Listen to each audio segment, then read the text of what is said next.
അധ്യായം 4. നിങ്ങളുടെ ഇടയിൽ തർക്കങ്ങളും ഏറ്റുമുട്ടലുകളും ഉണ്ടാകുന്നത് എങ്ങനെയാണ്? നിങ്ങളുടെ അവയവങ്ങളിൽ പോരാടിക്കൊണ്ടിരിക്കുന്ന ദുരാശകളിൽ നിന്നല്ലേ അവയുണ്ടാകുന്നത്? നിങ്ങൾ ആഗ്രഹിക്കുന്നത് നിങ്ങൾക്ക് ലഭിക്കുന്നില്ല. നിങ്ങൾ കൊല്ലുകയും അസൂയപ്പെടുകയും ചെയ്യുന്നു, എന്നാൽ നിങ്ങൾക്ക് ഒന്നും ലഭിക്കുന്നില്ല. നിങ്ങൾ വഴക്കിടുകയും യുദ്ധം ചെയ്യുകയും ചെയ്യുന്നു, നിങ്ങൾ ആവശ്യപ്പെടുന്നില്ല, അതിനാൽ നിങ്ങൾക്ക് ലഭിക്കുന്നില്ല.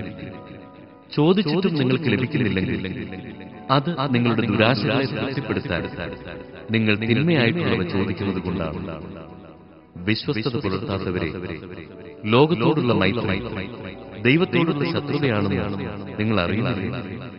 ലോകത്തിന് മിത്രമാകാൻ ആഗ്രഹിക്കുന്നവൻ തന്നെ തന്നെ ദൈവത്തിന്റെ ശത്രുവാക്കും.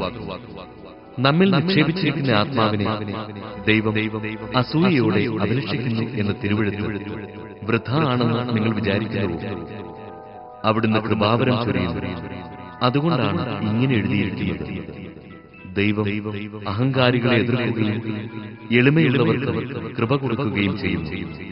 ആകയാൽ ദൈവത്തിന് വിധേയരാകുകയും പിശാചിനെ ചെറുത്തു നിൽക്കുകയും അപ്പോൾ അവൻ നിങ്ങളിൽ നിന്ന് ഓടി അകന്നുകൊള്ളും. ദൈവത്തോട് ചേർന്ന് നിൽക്കുകയും അവിടുന്ന് നിങ്ങളോടും ചേർന്ന് നിൽക്കും. പാപികളെ, നിങ്ങൾ കരങ്ങൾ ശുചിയാക്കുക. സന്നിഗ്ധ മനസ്കരെ, നിങ്ങളുടെ ഹൃദയങ്ങളെ ശുചിയാക്കുക. ദുഃഖിക്കുകയും വിലപിക്കുകയും കരയുകയും ചെയ്യുക. നിങ്ങളുടെ ചിരി കരച്ചിലായി, നിങ്ങളുടെ സന്തോഷം വിഷാദമായി മാറി.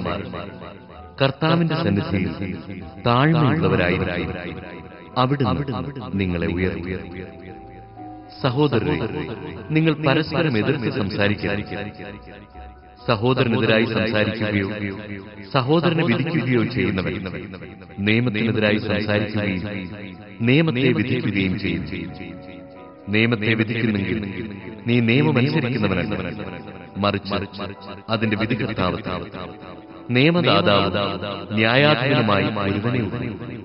അവിടുന്ന് രക്ഷിക്കാനും നശിപ്പിക്കാനും കഴിവുള്ളവനാണ്. എന്നാൽ അയൽക്കാരനെ വിധിക്കാൻ നീ ആരാണ്? ഇന്നോ നാളെയോ ഞങ്ങൾ ഇന്ന പട്ടണത്തിൽ പോയി അവിടെ ഒരു വർഷം താമസിച്ച് വ്യാപാരം ചെയ്ത് ലാഭമുണ്ടാക്കുമെന്ന് പ്രഖ്യാപിക്കുന്ന നിങ്ങളോട് ഒന്ന് പറയട്ടെ. നാളത്തെ നിങ്ങളുടെ ജീവിതം എങ്ങനെയുള്ളതായിരിക്കുമെന്ന് നിങ്ങൾക്കറിഞ്ഞില്ല.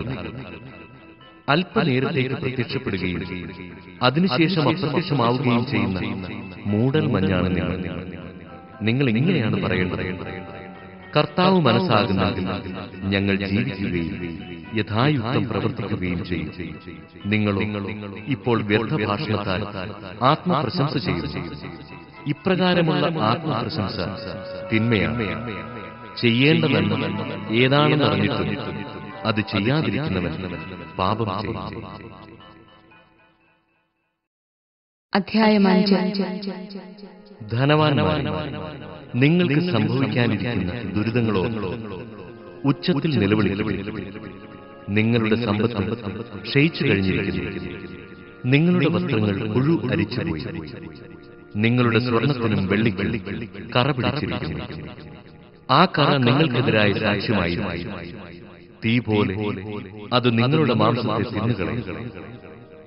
അവസാന നാളുകളിലേക്കാണ് നിങ്ങൾ സമ്പത്ത് ശേഖരിച്ചു വെച്ചത്. നിങ്ങളുടെ നിലങ്ങളിൽ നിന്ന് വിളവ് ശേഖരിച്ച വേലക്കാർക്ക് കൊടുക്കാതെ പിടിച്ചുവെച്ച കൂലി ഇതാ നിലവിളിക്കുന്നു. കൊയ്ത്തുകാരുടെ നിലവിളി സൈന്യങ്ങളുടെ കർത്താവിന്റെ കർണപുടങ്ങളിൽ എത്തിയിരിക്കുന്നു. നിങ്ങൾ ഭൂമിയിൽ ആഡംബരപൂർവ്വം സുഖലോലുപരായി ജീവിച്ചു. കൊലയുടെ ദിവസത്തേക്ക് നിങ്ങളുടെ ഹൃദയങ്ങളെ നിങ്ങൾ കുളിപ്പിച്ചിരിക്കുന്നു. നീതിമാൻ നിങ്ങളെ എതിർക്കുന്നില്ല, എന്നിട്ടും നിങ്ങൾ അവനെ കുറ്റം വിധിക്കുകയും കൊല്ലുകയും ചെയ്യും.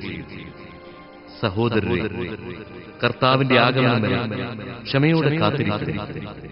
ഭൂമിയിൽ നിന്ന് നല്ല ഫലങ്ങൾ ലഭിക്കുന്നതിനു വേണ്ടി കൃഷിക്കാരൻ ആദ്യത്തെ മഴയും അവസാനത്തെ മഴയും ക്ഷമയോടെ പ്രതീക്ഷിച്ചിരിക്കുന്നത് പോലെ നിങ്ങളും ക്ഷമയോടെ ദൃഢചിത്തരായിരിക്കും. എന്തുകൊണ്ടെന്നാൽ കർത്താവിന്റെ ആഗമനം അടുത്തിരിക്കുന്നു. നിങ്ങൾ വിധിക്കപ്പെടാതിരിക്കാൻ എന്റെ സഹോദരരെ ഒരുവൻ മറ്റൊരുവന് വിരോധമായി പിറുപിറുക്കരുത്. ന്യായാധിപനിതാ വാതിൽക്കൽ നിൽക്കുന്നു. സഹോദരരെ, കർത്താവിന്റെ നാമത്തിൽ സംസാരിച്ച പ്രവാചകന്മാരെ സഹനത്തിന്റെയും ക്ഷമയുടെയും മാതൃകയായി നിങ്ങൾ സ്വീകരിക്കും. ഇതാ പീഡ സഹിക്കുന്നവരെ ഭാഗ്യവാന്മാരായി നാം കരുതുന്നു.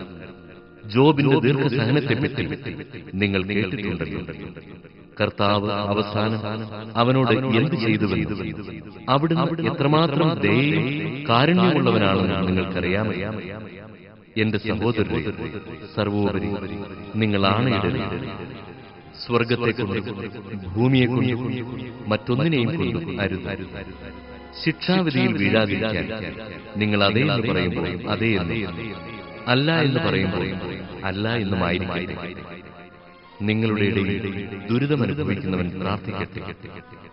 ആഹ്ലാദിക്കുന്നവൻ സ്തുതിഗീതം ആലപിക്കട്ടെ. നിങ്ങളിൽ ആരെങ്കിലും രോഗിയാണെങ്കിൽ അവൻ സഭയിലെ ശ്രേഷ്ഠന്മാരെ വിളിക്കട്ടെ. അവർ കർത്താവിന്റെ നാമത്തിൽ അവനെ തൈലാഭിഷേകം ചെയ്ത് അവന് വേണ്ടി പ്രാർത്ഥിക്കട്ടെ. വിശ്വാസത്തോടെയുള്ള പ്രാർത്ഥന രോഗിയെ സുഖപ്പെടുത്തും. കർത്താവ് അവനെ എഴുന്നേൽപ്പിക്കും. അവൻ പാപങ്ങൾ ചെയ്തിട്ടുണ്ടെങ്കിൽ അവിടുന്ന് അവന് മാപ്പ് നൽകും. നിങ്ങൾ സൗഖ്യം പ്രാപിക്കാനായി പരസ്പരം പാപങ്ങൾ ഏറ്റുപറയുകയും പ്രാർത്ഥിക്കുകയും ചെയ്യും. നീതിമാന്റെ പ്രാർത്ഥന വളരെ ശക്തിയുള്ളതും ഫലദായകവുമാണ്. ഏലിയ നമ്മെപ്പോലുള്ള ഒരു മനുഷ്യനായിരുന്നു. മഴ പെയ്യാതിരിക്കാൻ അവൻ തീഷ്ണതയോടെ പ്രാർത്ഥിച്ചു. ഫലമോ 3 വർഷവും 6 മാസവും ഭൂമിയിൽ മഴ പെയ്തു. വീണ്ടും അവൻ പ്രാർത്ഥിച്ചു. അപ്പോൾ ആകാശം മഴ നൽകുകയും ഭൂമി ഫലങ്ങൾ പുറപ്പെടുവിക്കുകയും ചെയ്തു. എന്റെ സഹോദരരെ, നിങ്ങളിൽ ഒരാൾ സത്യത്തിൽ നിന്ന് വ്യതിചലിക്കുകയും അവനെ വേറൊരാൾ തിരിച്ചു കൊണ്ടുവരികയും ചെയ്യുന്നെങ്കിൽ പാപിയെ തെറ്റായ മാർഗത്തിൽ നിന്ന് പിന്തിരിക്കുന്നവൻ തന്റെ ആത്മാവിനെ മരണത്തിൽ നിന്ന് രക്ഷിക്കുകയും തന്റെ നിരവധിയായ പാപങ്ങൾ തുടച്ചു മാറ്റുകയും ചെയ്യുന്നുവെന്ന് നിങ്ങൾ അറിഞ്ഞുകൊള്ളുക.